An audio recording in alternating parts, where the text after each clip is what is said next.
नमस्कार दोस्तों, global affairs में आप सभी का स्वागत है और मैं हूं साहिमान। ये जो चीज़ हो रही है ये अनएक्सपेक्टेड थी। मोहम्मद यूनुस और प्रधानमंत्री मोदी का बिम्स्टेक समिट पर मिलना एक ऐसा इवेंट हुआ जो कि अनएक्सपेक्टेड था। ऐसा लग रहा था कि जो हालात है बांग्लादेश में जो माइनॉरिटी के साथ हो रहा है, खासकर हिंदू माइनॉरिटीज़ के साथ जो एट्रोसिटीज़ वहाँ पर हो रही है, उसे देख कर ऐसा लग रहा था कि शायद मोहम्मद यूनुस से स्किप करेंगे मिलना पीएम मोदी, लेकिन वो उनसे मिले।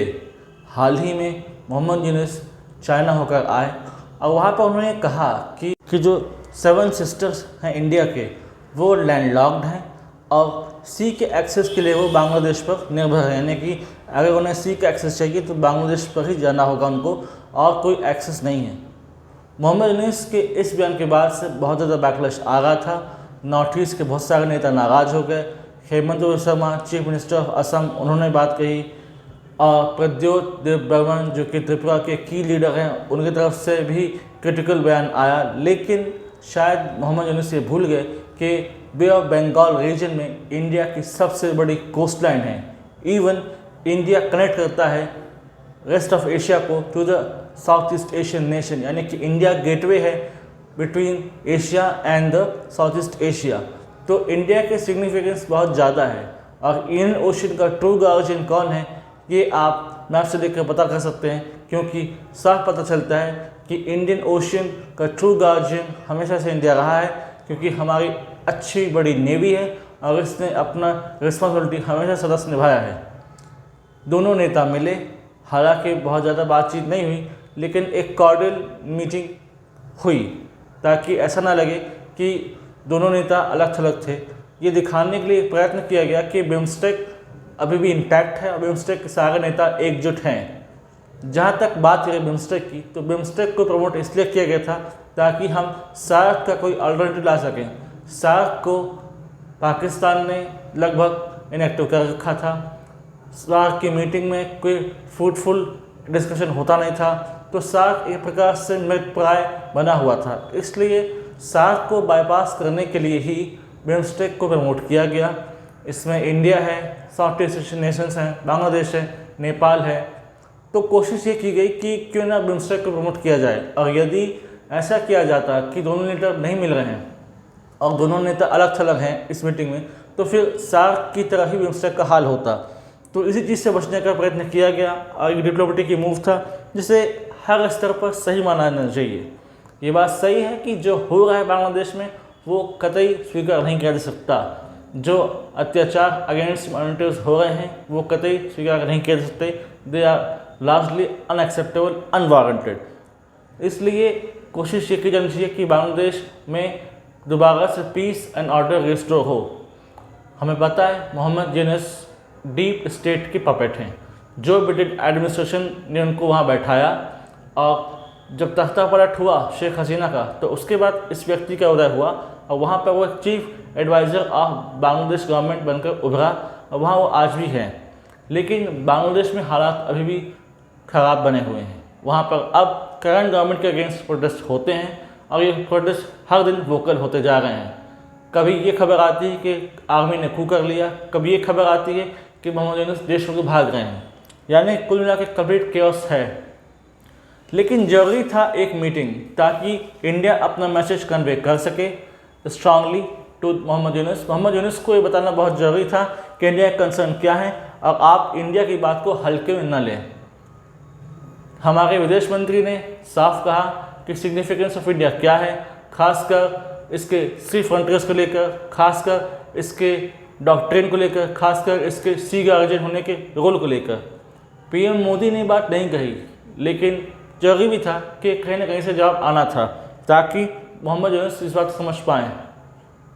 हमारी कोई वैमनस्यता नहीं है बांग्लादेश से, न बांग्लादेशी पीपल से, लेकिन जो करंट बांग्लादेशी लीडर है और लीडरशिप है वो एंटी इंडिया स्टैंड लेते रहे हैं। उन्होंने कभी कोशिश नहीं की कि after end of Sheikh Hasina रजीम एक कॉर्डियल रिलेशन मेंटेन करके रखें हम इंडिया के साथ। इंडिया ने हमेशा बांग्लादेश को सपोर्ट किया और अच्छा खासा cordial relation between India and Bangladesh रहा। लेकिन जब एक डिप्लोमेटिकली इलेक्टेड गवर्नमेंट का कू कर दिया गया और एक निर्वाचित सरकार के जाने के बाद एक व्यक्ति को वहाँ बैठाया गया जिसके पास पॉलिटिकल एक्सपीरियंस भी नहीं है, जो ये भी नहीं जानता कि बांग्लादेश के समस्याएं क्या हैं, वहाँ पर ग्राउंड लेवल पर कितना काम करना है, वो व्यक्ति वहाँ पर आकर बैठा। फिर भी इंडिया ने बहुत ज़्यादा इस पर आलोचना नहीं की। हमने कोशिश की कि उस गवर्नमेंट के साथ भी हम तालमेल बैठा कर रख सकें और इंडिया बांग्लादेश के रिलेशन लगातार चलते रहें अच्छे और फ्रूटफुल मैनर में। लेकिन उस गवर्नमेंट ने एट्रोसिटीज़ की against minorities, anti India activities की, एंटी इंडिया एक्टिविटीज़ को प्रमोट किया, फ्रेंच एलिमेंट्स को प्रमोट किया, बहुत से आतंकवादी संगठनों को पर बैन लगा था उनको हटाया, यानी कि वो सारे काम किए जो कि really those who were against India, जो कि इंडिया के पर्सपेक्टिव से बिल्कुल गलत थे। अब ऐसा लग रहा था कि जब बिम्स्टेक का समिट होगा थाईलैंड में तब शायद ही मोदी जी मिलेंगे मोहम्मद यूनुस से, लेकिन सरप्राइजिंग मूव में मोहम्मद यूनुस से मिले मोदी जी और कोशिश की गई to convey the problem of India and concern of India. हालांकि पीएमओ के साइट में या नरेंद्र मोदी जी का जो यूट्यूब चैनल है उसमें कहीं पर भी इस मीटिंग के बारे में कोई फ़ोटो शेयर नहीं की गई है, कोई उसको हाईलाइट नहीं किया गया है। एक ग्रुप फ़ोटो है बिम्स्टेक के लीडर्स की जिसमें सारे लीडर्स दिखाई दे रहे हैं, जिसमें यूनुस भी दिखाई दे रहे हैं, लेकिन खुद गवर्नमेंट ऑफ इंडिया ने इसको बहुत ज़्यादा प्रमोट नहीं किया क्योंकि वो भी जानते हैं कि current government of Bangladesh is largely anti India, तो इनके साथ बहुत ज़्यादा एंगेज होने में फ़ायदा नहीं है।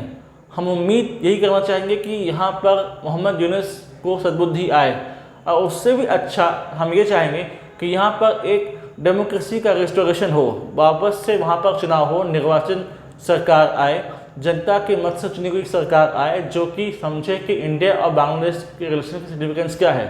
हाल ही में बहुत सारे इलीगल बांग्लादेशी इमिग्रेंट्स माइग्रेट करने की कोशिश कर रहे थे टुवर्ड्स इंडिया, लेकिन उन्हें खदेड़ा जा रहा है और शायद इनके समझ में आ रहा है कि अब वो दिन लद गए जब इलीगली आप इंडिया के में माइग्रेट कर जाते थे और झूठी सर्टिफिकेट्स और दस्तावेज के बेसिस पर आप इंडिया में रहते थे और वहाँ पर काम करते थे। इसलिए मोहम्मद यूनुस को समझना चाहिए, करंट लीडरशिप को समझना चाहिए, वहाँ की आर्मी को समझना चाहिए कि एंटी इंडिया रहकर उनका उतना नुकसान होगा और प्रो इंडिया रहकर उनका बहुत ज़्यादा फ़ायदा होगा।